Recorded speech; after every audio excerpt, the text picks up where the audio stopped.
All right. So last night it's about 11 o'clock and just got yelled at by my wife. And she's yelling at me about this interview that we did with this the father of a slain Navy SEAL in Benghazi.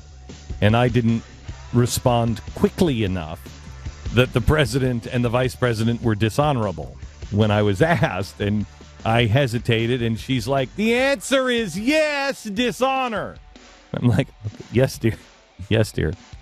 So right after that, I was thinking, I should leave the state. And I was thinking, we should go to Ohio. Because as I'm looking at everything, this really is going to come down to Virginia and Ohio. And I can't figure the people in Ohio out. I can't. I don't know what. But just like when you're watching the debate the other night, I'm in Texas. And so I'm watching this from Texas, and I'm thinking, what are you doing? Well, I'm surrounded by Texans, all of the Texans. We all had our guns out, getting ready to shoot them in the air. That debate wasn't made for us. That was made for what? A couple of counties, probably in Ohio. That's who they're talking to. Well, I'd like to talk to those people in Ohio. I'd like to know what's really going on the ground in Ohio. Last time I was up in Ohio, it was in Cincinnati, and it was crazy. It was great. It was crazy. We went to Free Pack. And I spoke there, and there were 8,000 people, and it was on fire. And people were working all day. They were going out door to door. So I wrote to Matt Kibbe yesterday, and I said, what are you guys doing in Ohio? Can we come and cover any of this stuff in Ohio? And maybe we'll do some, rally or whatever. But I'd like to talk to the people in Ohio, and I'd like to cover the people who are going door to door. I'd like to cover the 9/12 Project. I'd like to cover the Tea Parties. I'd like to cover the people who are actually out on the streets and going door to door. I'd like to find the people who are doing it and hold them up and also encourage them. Kind of be in there. I'd like to be there with a little cup of water as they run by to the next door. Just grab the water. Go. Because it is going to come down to Ohio. Things are close. In Ohio was it 48-48? Is that Rasmussen that says that? 48-48? I think it is, yes. Not sure which poll. It's interesting because that has, whatever poll that was, it was tied for the first time, I think, in Ohio. And then 3 other polls came out yesterday, 3 major polls, Rasmussen, Gallup, and ABC. All of them had it 50-47 Romney. Nationally, nationally, yeah, not Ohio. But nationally, 50-47 Romney. And it was correct, Rasmussen. So it's tightening. Because Gallup had, depending on which poll, Gallup was an outlier that entire time. I mean, it showed a bigger lead than everybody else for an entire week. So but 3-point lead is from 3 different polls is very solid for Mitt Romney. Yeah, some of the best polling he's had the entire election. Really good. Okay, so really the polling is getting better. I would say so. Yeah. Okay. In very slow increments. By the way, there's so few people undecided that it's tough to move them. That is the problem. Now, I don't know how many people are still out there that think it doesn't make a difference, or I'm not sure if I'm going to vote, or I don't know if the weather's fine. But this makes a huge difference. This makes a huge difference, and I want to speak directly to libertarians here. Don't make the mistake that people made in France after the turn of the century. Or the last century, the century before, 2 centuries ago. Okay, the French Revolution. Don't make that mistake that Thomas Paine made. Revolutions or collapse is not a good thing. They usually go the way of Greece. They are long and drawn out and ugly. And I know there are libertarians out there. I know them who are like, you know what, just let the whole thing collapse because they're all alike and it's... You don't want that. Collapse is not coming back the freedom way. It's not. It's why the progressives even exist. They agreed with the communists, but the communists wanted revolution.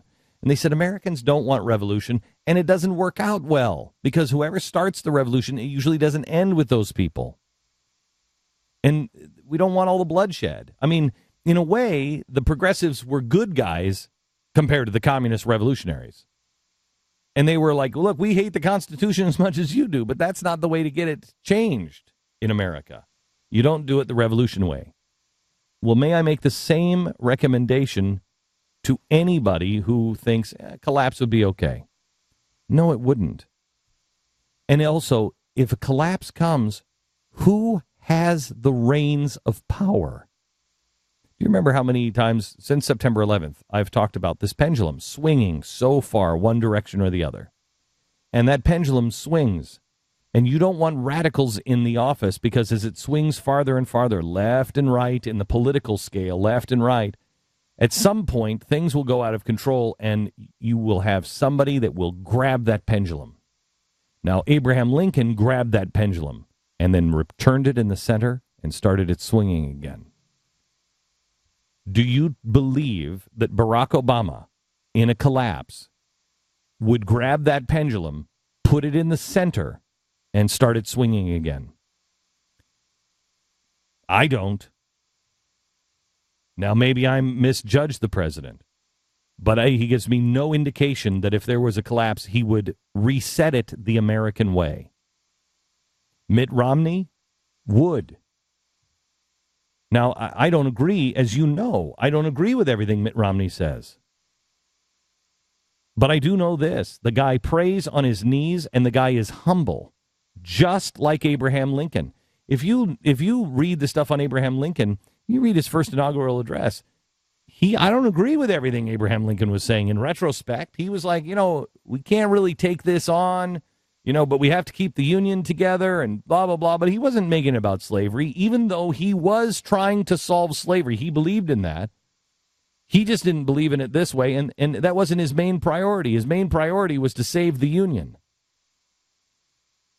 It wasn't until he fell to his knees and said, what do you want? What is it you want?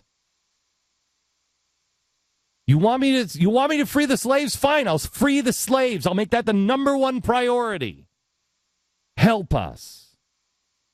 That's when everything changed. But you have to be humble and on your knees. And may I ask you, do you believe Barack Obama is either of those things?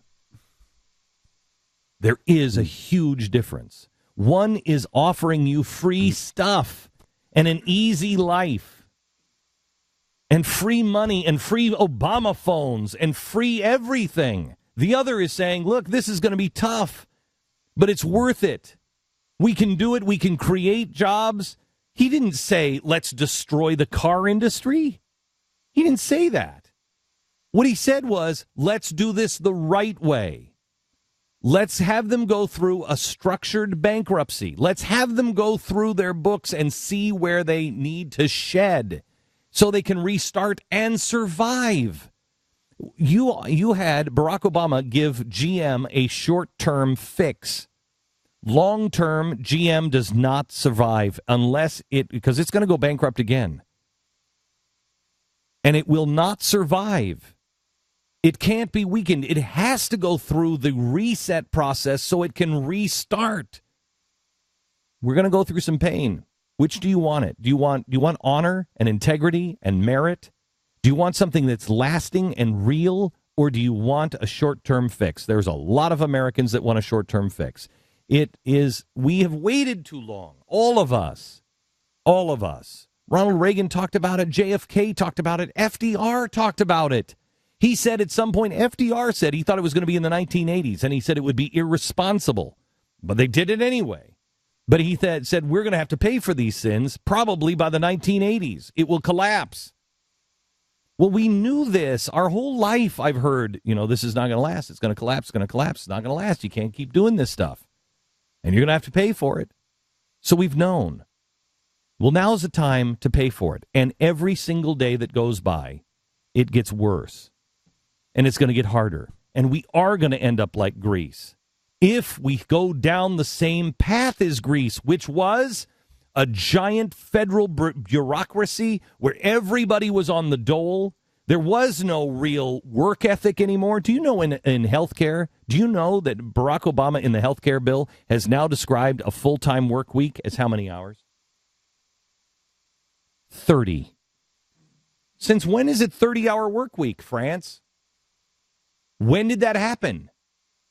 That is now the official work week according to the Barack Obama health care program.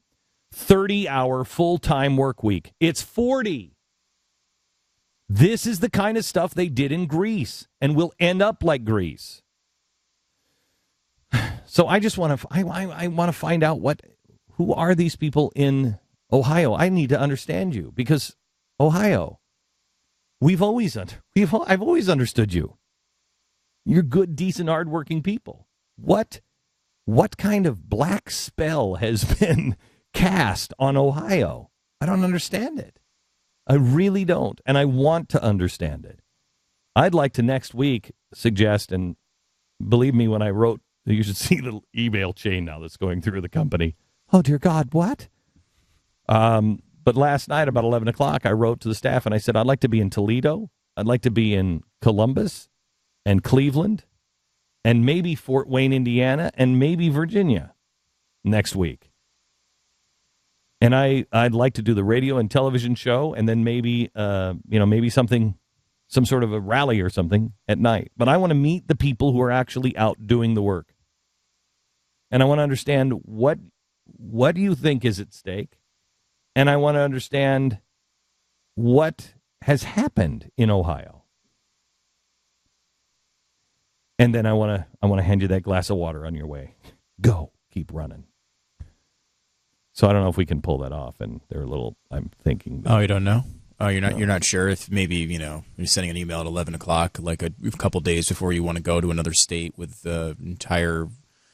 You're building an entire election set that you requested months and months and months ago that they're going to for election coverage, and now you're going to be in Ohio while it lives here. The truck is backing in about an hour. Yeah, to deliver the election because they need the entire weekend to build it because it's gigantic, and you're going to you want to go to Ohio because this is where we are now. Isn't Ohio? This is Texas. So that would be hard to do the show and maybe the day before. I mean, that's a nice sat. So you're going to use that giant sat twice? What we should do? Twice? You know what we should do? We should bring the real news down here. And maybe Andrew down here to use this beautiful new election set. And I should be out of the way.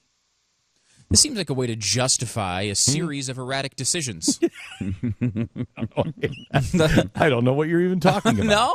No, I don't even know what you're talking about. No idea. So you want to put together something in Ohio with all of this notice of 0 work days.